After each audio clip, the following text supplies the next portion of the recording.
Hello, everybody. Scott Golden here with the Pro Wrestling Logic YouTube channel. Welcome to those of you who are new. Welcome back to those of you who are seasoned veterans of what we do around here. We review as well as do interviews with stars of wrestling, and we're trying to become one of the more powerful wrestling YouTube channels. We need you to subscribe, so like, subscribe, comment below if you like what we're doing around here.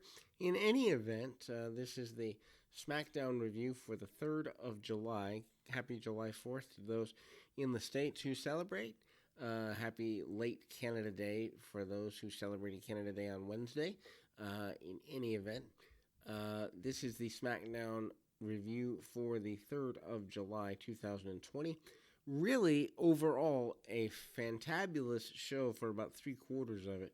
More wrestling on this show than is normal to be found, and the interviews weren't insufferable like normal. So I don't know if it was just they had a certain vision. I don't know if they're changing the vision for what SmackDown's going to become. I don't know if this was an anomaly because it was an off week and they're trying something new. I actually would like to see, since WWE has 3 brands, purposefully for, let's call it 6 months or 9 months, or pick a time frame, but at least 6 months in length, where they dedicate each show to have a different feel to it.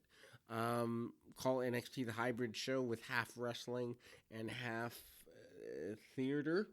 Call Raw the more theater or storyline based show, and call SmackDown the more wrestling and pure combat show, which is what it felt like here, at least until probably 9:30 with the final segment with Sheamus and Jeff Hardy. But until that point, it really did feel like they had made a concerted effort to be a more wrestling-based show.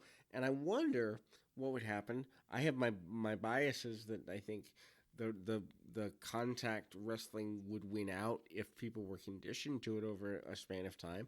But maybe I'm wrong. Maybe the show that would do best is the hybrid show, like an NXT. Or maybe, unfortunately, for those of us, the current crop of folks likes the storyline-driven show more than the combat-related show, and Raw would win out. But I think it would be an interesting experiment as they're trying to rebuild brands and get to a next level with new talent about, seeing what works. Anyway, Michael Cole and Corey Graves open the show. They've run down what's going to happen tonight. They mention that there is going to be a preview of the swamp fight between Bray Wyatt and Braun Strowman coming up at the Extreme Rules Horror Show pay-per-view, or network per-view, as I call them. Matt Riddle opens with an interview. I like this because Riddle is really getting the shove in the past 2 or 3 weeks since he's been on SmackDown. I think this is good. I also like the fact that although he says bro every 13 seconds, he is a compelling character in terms of his ability to tell a story, both verbally and with body language. And I think SmackDown needs that, on top of which he is, obviously, for anyone that's seen him in NXT or before his joining the WWE, he is a phenomenal in-ring athlete, and I think that helps. Anyway, so Cole's in the ring. He introduces Riddle, says he's known as the original bro. Not sure what an original bro is. Even Corey Graves, I think, raises that later. They recap his debut from a couple weeks ago.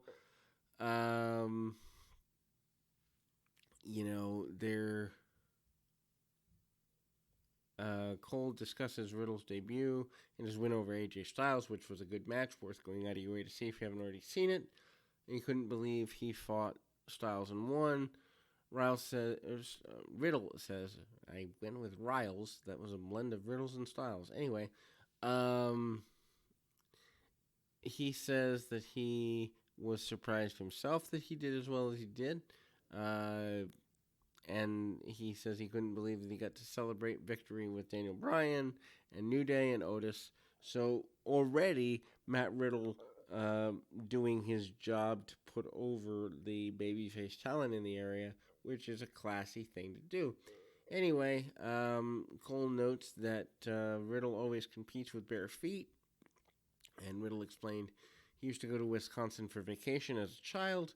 He used to run around after swimming in the pool, and he'd go from the pool to the snow, and the snow to the pool, and the pool to the snow. One day, he got frostbite and decided never to wear shoes again. And Cole points out that he should continue to compete with bare feet because he got a win over AJ Styles that way. I couldn't imagine Matt Riddle without bare feet. It's just part of who he is, and I would be surprised if he was in anything but bare feet. Anyway, King Corbin's music hits. He comes out. He makes his way to the ring, and notes he's there to teach Riddle a lesson. And Riddle's ready for a match with Corbin right away. Corbin laughs and says he's going to work his way up to that. And then we see a really cool match with Matt Riddle and John Morrison, worth going out of your way to see if you enjoy good quality wrestling. Of course, Morrison is flanked by The Miz on the outside of the ring. Corbin joins Michael Cole and Corey Graves on commentary. This isn't really very useful. Cole wonders how Corbin had the power to make a match, and he points out that years ago, Corbin had almost run Raw into the ground.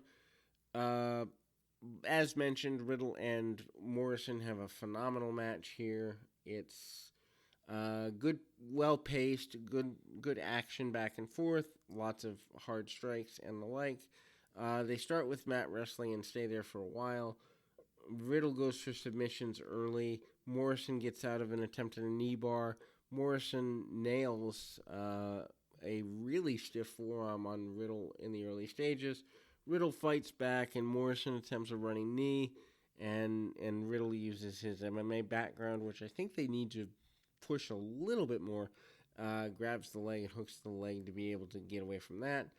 Riddle locks on an ankle lock. Morrison escapes that. Riddle attempts a release suplex. Morrison lands on his feet and hits a springboard kick. Morrison slowed the pace down, applies a chin lock, the dreaded chin lock. Riddle gets back to his feet, and Morrison backed him into the corner. Morrison ends up on the apron and nails Riddle with a kick. Riddle, who is only 3 or 4 years into his career, as best I know, is a phenomenal seller here as he sells that kick like he got shot out of a cannon. Really a good job there. Morrison then hits a springboard corkscrew crossbody for a near fall. The entire match looks competitive, which is something that I value and like a lot in matches. I like the back and forth, although they do near falls a little bit too often sometimes. But at least when matches are competitive, it's valuable. So Morrison hits a running knee for another near fall, and then Riddle takes several kicks. Morrison pokes Riddle in the eyes, obviously showing that he's more heelish than Riddle. That was well done and well placed. Suplex is there, and we see Riddle go to the outside, throws a flip-flop at Corbin. Not sure I necessarily like this, but I understand why they did it. We go to the break, we come back. Riddle is in control once again. He hits the bro to sleep and a German suplex for a close near fall. Riddle attempts a floating bro. Morrison gets his knees up. Floating bro, of course, a senton, modified senton. Riddle locks in the bro mission. Morrison makes it to the ropes. Morrison and Riddle fight on top of the top turnbuckle. Morrison hits a Spanish fly off the top and then a standing Spanish fly for a near fall.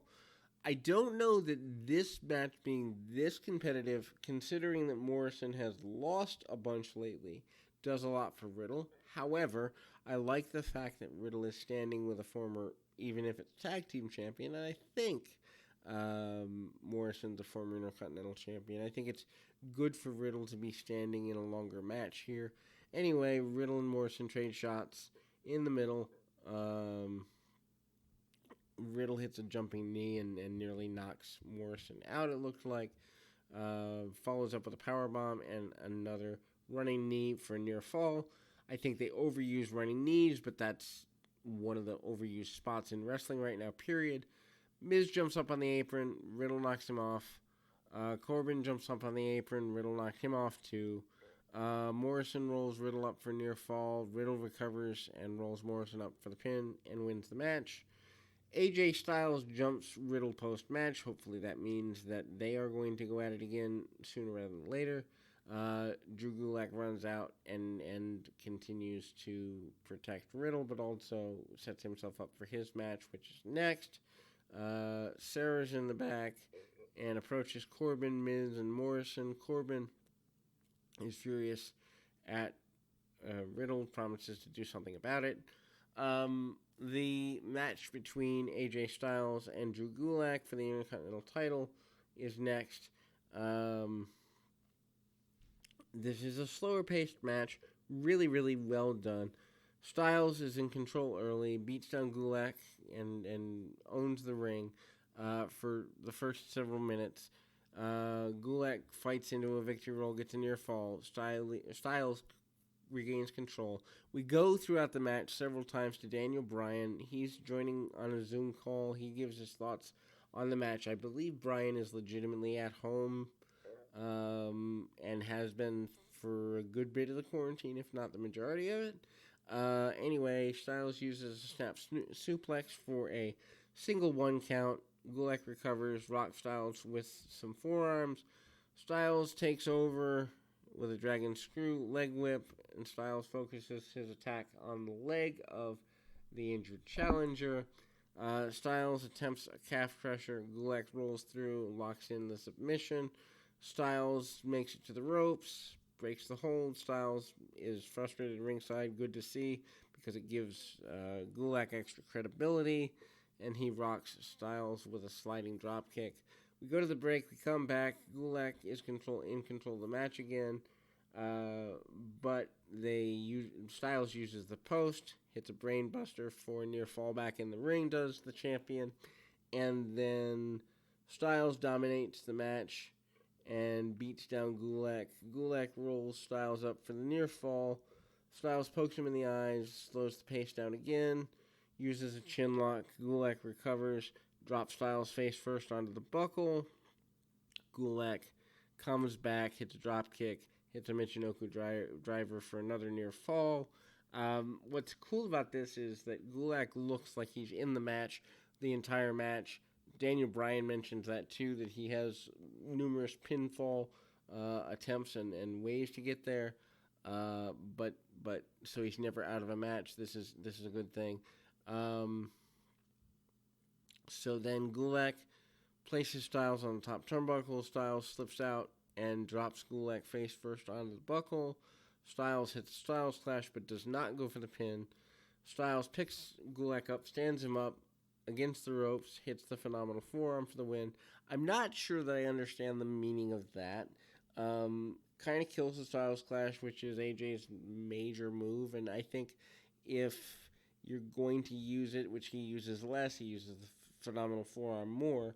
I think using the forearm first and beating him with the Styles Clash would have been the way to go, just because it's more spectacular. I don't really understand the sequencing of moves in that scenario, but it got the job done. Styles wins, but was taken to the limit. Reminds me of an old school, early 90s, late 80s Intercontinental Championship match. Maybe the Bret Hart, Shawn Michaels era of more early 90s, but certainly worth paying attention to. Bayley and Sasha Banks come out for a promo. They are one of the better parts of the SmackDown deal every week, and one of the better parts of the show in general, because they're on every show now, which they point out in the promo. They make their way to the ring. Bayley notes that Banks took on Asuka on Raw and then went to NXT. So Bayley points out that they're on every show, notes that they still can't get any respect except one person, Bayley and Banks. Says the only person that respects them is The Undertaker, who Bayley says she can call Taker. There's a tribute video for them. Banks and Bayley chant for themselves, and this is kind of funny. Alexa Bliss and Nikki Cross come out. They interrupt, and they read a list of their own accomplishments. And Alexa asks if Bayley and Banks understand what they sound like. Um, Banks says that Cross can't beat Bailey, so I wonder if that means they actually are going to let her beat Bailey. Um, I would let a new woman coming up do it, but that's just me. I would stretch this reign out that Bailey has over a year, but again, that's just me. Um, so Bailey laughs at Cross, and Bliss smacks Bailey. Banks is furious about that, challenges Bliss on Bailey's behalf to a match right now. Bailey's not thrilled about that. Um, so Bailey with Sasha defeats Alexa Bliss with Nikki Cross by disqualification. Um, Bailey fights in her street clothes, which I like to see. It proves that wrestlers can wear something other than their gear, which is always good. Very basic match. Match is kept short. Bliss has the early advantage. Bailey goes after the arm, attacks it multiple times. Bailey mocks Cross on the outside, goes for the near fall. Bailey takes over quickly and goes back to the arm. Bliss hits Bailey with the injured hand. Couldn't get the job done. Bailey mocks Cross and tries to jump when she tries to jump in the ring. Ref's distracted and Banks attacks Bliss. Cross runs around and gets Banks. Bailey yells at Cross. Cross is hurt enough and rocked Bailey with a forearm for the disqualification. They brawl post-match. This is where, well, the next segment is one of the segments that could have been skipped, but they do a preview for the swamp match between Strowman and Wyatt. A lot of people like this, but they're showing shots of a swamp. They look at the history between Bray and Strowman.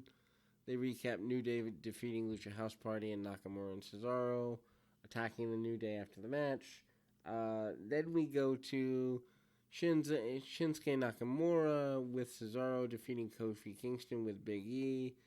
This is a decent match. So, I mean, really, as far as a wrestling show goes, both the NXT offering this week and SmackDown have been really above average by WWE standards broadcast. And if you haven't watched one in a while and you like the in-ring action aspect of wrestling, worth going out of your way to see these matches. Slow in the beginning. Kofi goes after Nakamura early. Drop kick to jumpstart the match.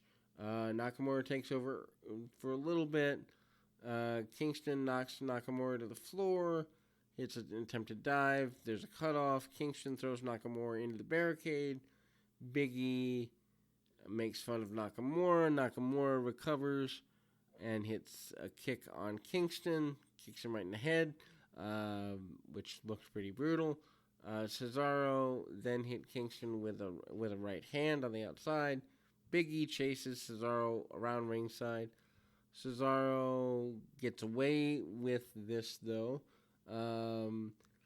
Big E and Cesaro both get thrown out by the referee, so they're trying to give referees authority back, which is a good thing.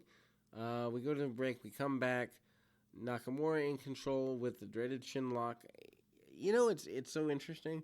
I'd say 4 out of 5 times when they come back from a break, the best thing they have is a chin lock. Aren't there other submission-style holds that people can go into other than chin locks in wrestling? Anyway, so Nakamura hits a sliding German suplex for near fall. Kingston tries to fight back, but can't get there. Nakamura catches Kingston with a back elbow. Nakamura then hits a running knee for near fall.